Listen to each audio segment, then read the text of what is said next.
여호와여, 주의 도를 내게 보이시고 주의 길을 내게 가르치소서.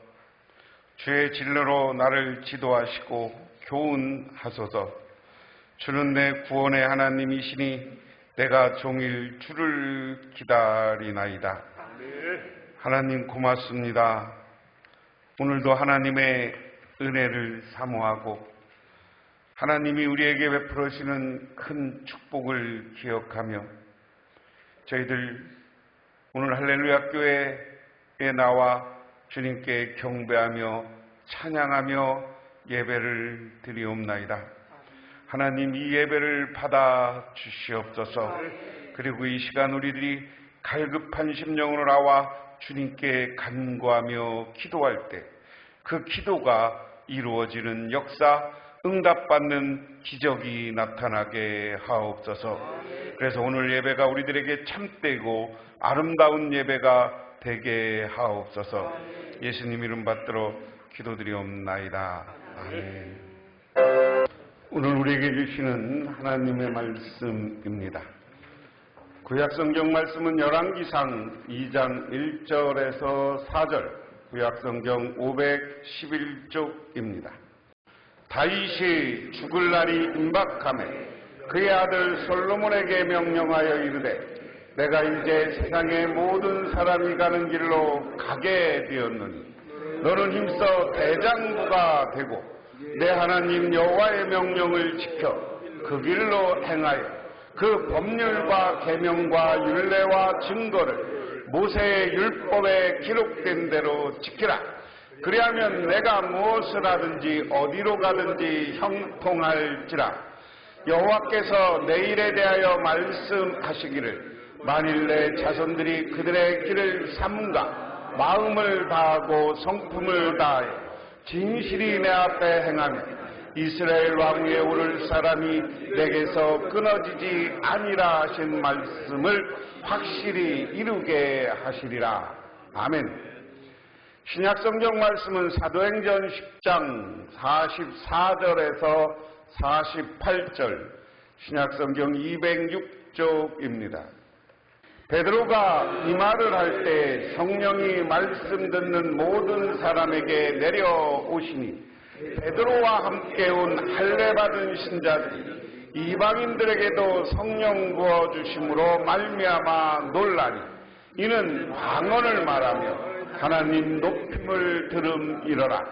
이에 베드로가 이르되 이 사람들이 우리와 같이 성령을 받았으니 누가 너희 물로 세례를 베품을 금하리오 하고 명하여 예수 그리스도의 이름으로 세례를 베풀라 하니 그들이 베드로에게 며칠 더 머물기를 청하니라. 아멘.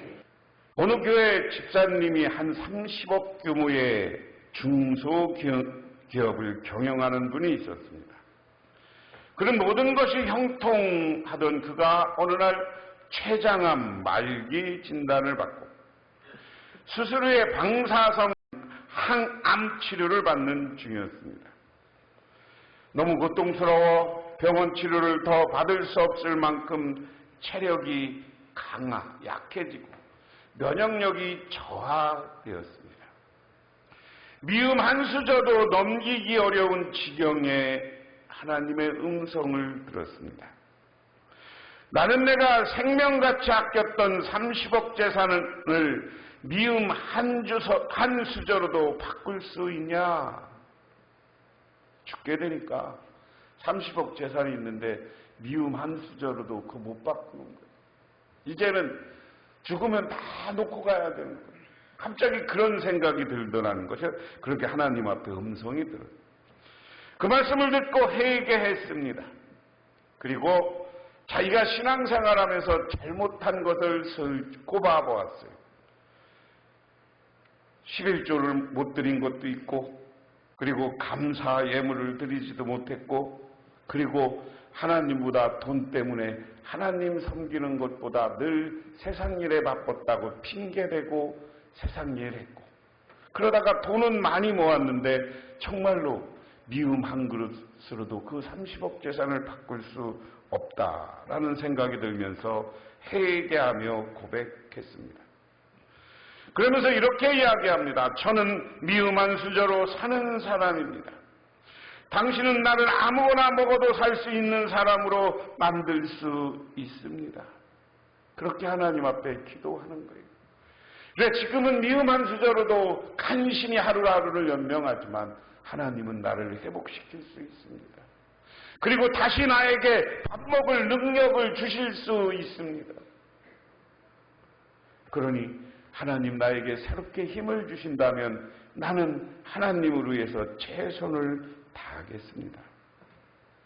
그런데 정말로 그런 회개가 있고 11조를 다시 하고 감사헌금도 하고 많은 사람과 더불어서 예배에 집중하고 건강이 회복되었습니다. 밥을 먹게 됐습니다. 그래서 겸손히 주를 섬기고 하나님은 모든 것을 할 수 있습니다. 그러므로 우리는 그분 앞에 겸손해야 됩니다. 라는 마음으로 하나님 앞에 최선을 다해 교회를 섬기고 또한 어려운 사람들을 돕는 사람을 살고 있다 하는 겁니다. 다윗이 비록 중한 죄를 지었어도 철저히 회개하고 하나님을 신뢰하고 하나님의 영광을 자신의 생명보다 소중히 여겼습니다. 하나님이 형통케 하고 번성케 하였습니다. 오늘 이야기는 하나님이 자기를 형통케 하고 승리하게 하고 통일 왕국의 왕으로 삼아주신 이 다윗. 그런데 중간에 죄를 졌어요. 잘못도 했어요. 아들한테 쫓겨나는 경험도 했어요. 자녀들끼리 싸우고 서로 죽이고 하는 이야기도 경험했습니다. 그런데 이것을 다 경험하고 이제 인생을 마무리할 때가 되었을 때 자기 인생에 가장 가치 있는 것이 어떤 것일까? 우리 자손들이 어떻게 해야만 가장 잘 살고 하나님으로부터 복받고 살을까? 그 생각을 하면서 오늘 열왕기 2장의 이야기를 자기의 왕위를 계승하는 솔로몬에게 해주는 이야기예요. 그런데 오늘 이야기는 뭐예요? 우리 자손들이 내가 부모라면 우리 자손들에게 무슨 얘기를 해줄까 하는 얘기가 아주 기독교인이라면 누구나 공감하는 이야기입니다. 배경은 그렇습니다. 다윗은 세상을 떠날 날이 가까워 아들 솔로몬에게 유언을 하였다. 개역성경에는 다윗이 죽을 날이 임박함에 그의 아들 솔로몬에게 명령하여 이르되 유언이라는 말을 명령으로 바꿨습니다.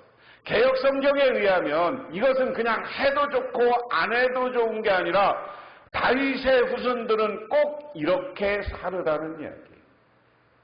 그러면서 이야기합니다. 나는 이제 세상의 모든 사람이 가는 길로 간다 하는 겁니다. 죽음이라는 건 모든 사람이 가야 되는 길이에요. 저도 가야 되고 우리도 가야 되고 여러분들 지금 어린 사람은 나는 아닌 것 같지만 때가 되면 하나님이 다 이 땅의 수고로움을 멈추게 하고 우리를 하나님 품으로 불러줘요. 그리고 우리 육신은 이 땅에서 장례 절차를 통해서 태워지거나 묻히고 마는 거예요. 이게 다윗은 먼저 인생은 뭐냐라는 걸 솔로몬에게 이야기합니다. 모든 사람이 가는 길이다. 명절에 조상을 위한 추도 예배도 드리고 추모 예배도 하겠지만 그것을 드리면서 가장 중요한 게 그거예요. 우리 부모님도 우리 조상님도 누구나 가는 길을 갔다. 그러니까 너무 슬퍼하지 마세요. 하나님 앞에 그냥 가는 길 갔으니까 그분 뜻을 우리 마음에 새기고 우리가 어떻게 살아야 될 것인가를 결단하는 시간이요. 우리 부모님이 하늘나라에서 우리가 그렇게 하는 것을 더 좋아하실 거예요.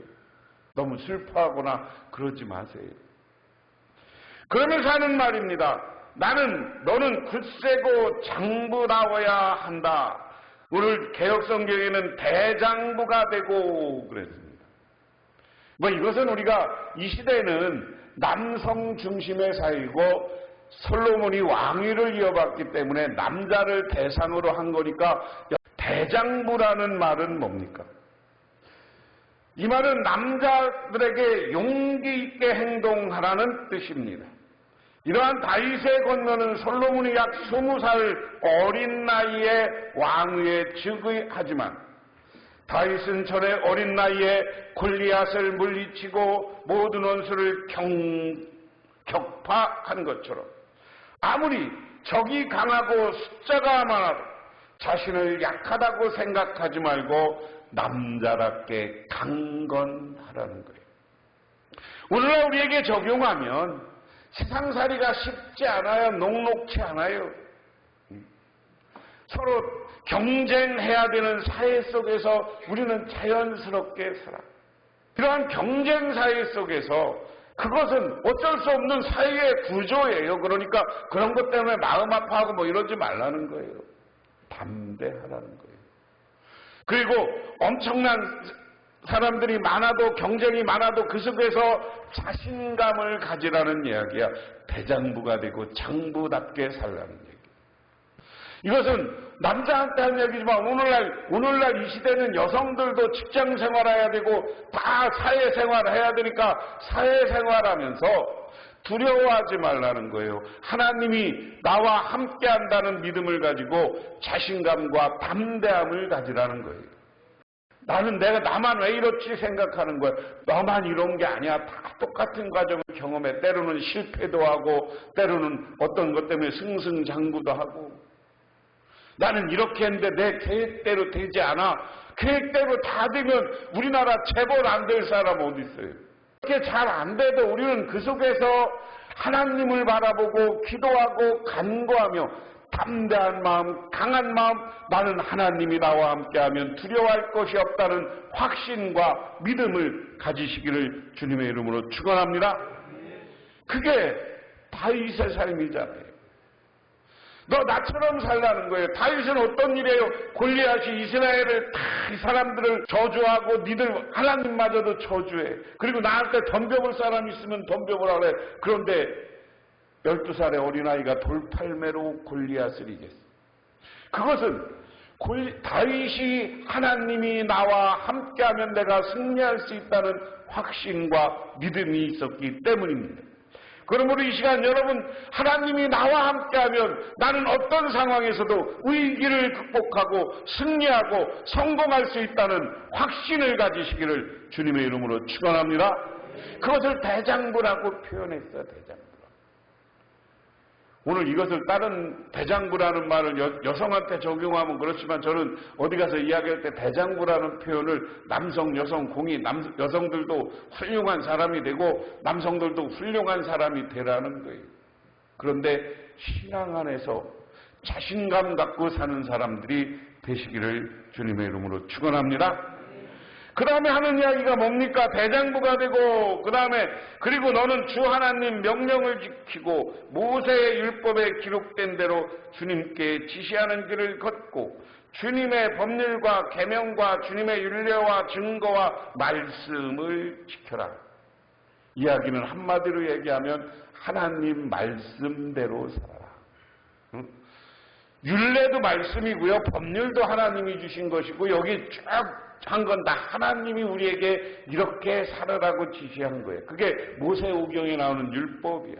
그것을 내가 여러분 율법의 핵심을 두 마디로 요약하면 뭐라고 했어요? 하나님을 사랑하고 이웃을 사랑하는 것이 하나님의 계명이에요. 복음서에 기록된 것도 예수를 그리스도라고 얘기한 거고 구약 성경의 여러 가지 축복의 이야기도 결국은 예수님과 맞닿아서 우리가 예수 믿는 사람으로서 하나님 믿고 기도하고 간구할 때 이 구약 시대 사람처럼 성공하고 승리한다는 이야기를 가르쳐 주는 거예요. 근데 그것은 신약에 오면 그걸 복음이라고 표현했지만 구약 성경에는 다 그걸 율례, 법 뭐 이런 것으로 표현했어요. 율법이라는 것을. 하나님이 준 말씀을 율법이라고 하는 거예요. 율법이 하나님의 말씀이잖아요. 구약 성경에 출애굽기에 나오고 민수기에 나오고 신명기에 나오는 여러 가지 율례와 규례가 다 하나님이 우리에게 주신 이렇게 살으라는 말씀이에요. 근데 핵심은 아까 얘기한 것처럼 하나님을 사랑하는 건 뭐예요? 사랑하는 방법이 뭐예요? 오늘 이렇게 예배 드리는 거예요. 하나님께 감사하는 방법이에요. 여러분들이 예물 드리는 거예요. 그러므로 여러분은 오늘 이 자리에 앉아 있는 것 자체가 하나님을 사랑하는 표현이야. 믿으십니까? 그렇기 때문에 그러고 나면 세상에 나가면 어떻게 해요? 이웃을 사랑하는데 가장 가까운 이웃은 누구부터? 내 가족부터 사랑해야지. 오늘 내일 명절에 가족들 가면 친척들 모이면 다 사랑의 대상으로 바라보시기를 바랍니다. 명절에 만나가서 친척들인가 형제들한테 섭섭한 게 있으면 나는 하나님 편이다. 하나님이 나 축복해 줄 것이다. 확신을 가지시기를 바랍니다. 섭섭한 마음을 하나님을 향한 기도의 마음으로 바꾸시기를 주님의 이름으로 축원합니다. 그러세요. 그러면 오늘 하나님의 말씀을 따라 이렇게 우리가 하나님께 감사하고 다 하나님 말씀대로 다 모든 것 용서하고 화해하고 사랑하면 친척도 사랑하고 형제도 사랑하고 이웃도 사랑하면 나중에 안 되는 것 같지만 그 사람들이 감동받아. 아우 우리 동생은 우리 형은 확실히 예수 믿더니 인격이 달라. 그걸 통해서 그분들이 언젠가는 예수 믿게 될 줄 믿으시기 바랍니다. 혹시 안 믿는 분이라면. 혹시 가족이 다 믿으면 아우 그래도 우리 동생이 인격이 대단하니까 그 교회 목사님이 괜찮은 것 같다 이렇게 소문날 수도 있다니까. 그 교회는 교인 교육 제대로 했네 이렇게 나중에 소문날 수도 있으니까 여러분들은 베풀고 나누고 사랑하시기를 바랍니다. 그런데 왜 그러냐? 그 다음이 중요한 거예요. 그리하면 내가 무엇을 하든지 어디로 가든지 모든 일이 형통할 것이다. 할렐루야. 그렇게 내가 사랑하고 베푸르면 하나님이 여러분을 형통하게 하시고 잘되게 하시고 문제를 해결해주고 기쁨과 감사와 행복이 넘치게 해 주실 줄 믿으시기 바랍니다. 베풀고 나눌 때 여러분 마음과 행복이 있는 거예요. 기쁨이 있는 거예요. 믿으십니까? 그래서 명절에 제발 형제들끼리 모이면 얼굴 붉히지 말고 여러분들이 더 줘, 더 나눠줘, 위에서 기도해줘. 그곳에 하나님이 주시는 축복과 형통함이 있는 줄 믿으시기 바랍니다. 그러면서 하나 바라는 것은 오늘 신약성경 말씀인데요. 구약성경은 이 땅에서의 육신적 이 땅에 살아가면서 복을 얘기해. 그런데 오늘 신약성경 이야기는 이방인 고넬료라는 가정이 복받는 이야기예요. 앞에 이야기는 여러분이 잘 아는 이야기예요. 뭐 조금 못해보면 고넬료가 꿈을 꿨는데 갑자기 예수님을 꿈속에서 만나요. 그리고 베드로를 데리고 오라고 그래요. 그래서 베드로가 있는 곳으로 자기 하인들을 보냐. 베드로는 꿈속에서 자꾸만 안 먹는 유대인들은 돼지고기를 안 먹잖아요. 돼지고기가 나와서 받아먹어라. 그래서 내가 왜 받아먹으라? 아니 너 이방인도 구원하라는 이야기야. 그래서 오늘 이야기는 고넬료가 베드로를 청구해서 앞부분에 베드로가 이 가정에서 구원과 예수 그리스도에 대해서 이야기하는 거예요. 예수 그리스도에 대해서 이야기하고 이분들이 말씀을 통해서 감동을 받아. 감동받고 오늘 본문 이야기입니다. 베드로가 이런 말을 하고 있을 때 그 말을 듣는 모든 사람에게 성령이 내렸다. 할례 받은 사람 가운데서 믿게 된 사람으로서는 베드로와 함께 온 사람들은 이방 사람들에게도 성령을 선물로 부어주신 사실에 놀랐다. 그들은 이방 사람들이 방언으로 말하는 것과 하나님을 높이 찬양하는 것을 들었기 때문이다. 그때 베드로가 말하였다. 이 사람들도 우리와 마찬가지로 성령 받았으니 이들에게 물로 세례주는 일은 누가 막을 수 있겠느냐. 무슨 얘기냐면 이 고넬료 가정이 이방 사람이지만 하나님 예수를 만나지 못하고 오늘 베드로를 만나지 못하면 영원히 지옥에 떨어지는 인생이 되고 마는 거예요. 하지만 오늘 하나님을 만나고 하나님을 베드로를 통해서 예수에 대해서 말씀을 듣게 하고 예수에 대해서 말씀을 듣게 하는 것으로 끝난 게 아니라 성령을 부어줘. 성령을 부어주니까 이방 사람들이 방언을 해요. 그리고 방언을 하면서 하나님을 찬양해요. 얼마나 이 사람들이 영광스러운 천국 백성 자리에 서게 되는 것인 줄 믿으시기 바랍니다. 여러분이 복받은 것은 이 땅에서 육신적으로 잘되고 물질적으로 풍요하고 형제 간에 사랑이 넘치는 삶을 살아가시기를 바랍니다. 그런데 가장 중요한 것은 여러분들이 먼저 예수 믿었어요. 그렇죠? 먼저 예수 믿은 베드로가 이방 사람 고넬료 집으로 가는 거예요. 그리고 그가 함께 예배하며 예수를 전했을 때 놀라운 역사, 놀라운 하늘의 기적이 나타나는 겁니다. 여러분, 이번에 명절을 맞으면서 여러분들이 아직도 예수를 믿지 않는 사람들을 만날 수 있어요. 그런데 그들에게 무조건 예수 믿으라고 강요하는 게 아니라 여러분의 삶, 아까 이야기한 것처럼 여러분이 베푸는 사랑과 여러분들의 예수 믿는 사람다운 모습으로 보고 다른 사람도, 다른 친척도 감동받는 시간. 그래서 그 감동을 통하여서, 근데 내가 그렇게 감동 준다고 해서 감동받는 게 아니야. 역사는 하나님, 성령님이 와서 역사하는 줄 믿으시기 바랍니다. 그래서 명절에 여러분의 가정과 가문에 성령의 역사가 있고, 이를 통해서 많은 사람들이 구원받고 많은 여러분들의 가족들이 천국 백성이 되는 걸 소망하시기를 주님의 이름으로 축원합니다. 그런 가족과 그런 삶이 여러분 가정에 임하기를 주님의 이름으로 축원합니다. 1960년대 뉴욕의 심슨 메모리 교회에 섬기던 맥카라는 목사님이 자기 교인 중에 아주 가난한 노인이 병원에 입원했어요. 그런데 병원을 신방해. 그런데 이 목사님이 교회가 좀 큰 교회라 다른 가정도 막 보고 상담할 것도 있고 또 신학을 가르치면서 학교에 가서 또 신학교에 가서 강의도 해. 매일 바빠. 그런데 그 바쁜 와중에서도 그 마음속에 하나님이 감동을 주는 거야. 그 노인을 신방해라. 그래서 신방을 열심히 하는데 어느 날 목사님이, 그 노인이 목사님에게 그래요. 목사님, 저희 형제는 목사님이 나를 이렇게 사랑으로 대하는 것을 보고 둘이 약속을 했습니다. 무슨 약속이요? 저는 재산이 얼마 없는데 형이 재산이 많습니다. 그래서 오랜만에 형을 만났는데 목사님 이야기하니까 우리가 죽을 때 모든 재산을 그 교회에 헌금하자, 이렇게 약속했습니다. 그런데 목사님은 큰 기대를 안 했어요. 자기 교인은 정말 너무 가난하고 그냥 길거리 살고 이러던 사람이거든요. 하봐야 얼마 하더냐. 근데 한 5년 후에 이 노인도 죽고 그 형도 죽었는데 교회에 헌금이 들어왔어요. 그 헌금을 가지고 교회를 새롭게 건축할 수 있는 돈이 들어왔어요. 놀라운 기적과 능력이 나타나서 그 베테일교회를 새롭게 세우는 결정적인 역할을 하게 되었다. 이 말은 무슨 이야기냐면 우리가 최선을 다해서 사랑으로 안 믿는 사람이건 믿는 사람이건 사람들을 대할 때 그들에게 주는 축복은 이 땅에서는 하나님이 형통함을 줄 것이고 우리가 죽어서는 저 영원한 하나님 나라의 주인들이 되게 되는 놀라운 축복이 임하게 되는 줄 믿으시기 바랍니다. 이번 명절을 통해서 여러분과 여러분 가문과 가정에 이러한 놀라운 역사와 축복이 있기를 주님의 이름으로 축원합니다. 기도하겠습니다.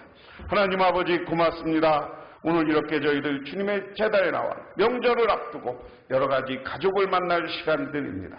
우리 가족들과 이웃들과 친지들이 오늘 말씀처럼 성령님께서 역사하여 주옵소서. 그래서 모두가 형통의 축복을 얻게 하여 주시옵소서. 그리고 또한 그들이 주님을 받아들이고 영생을 누리는 축복도 받게 하옵소서. 예수님 이름 받들어 기도드리옵나이다. 아멘.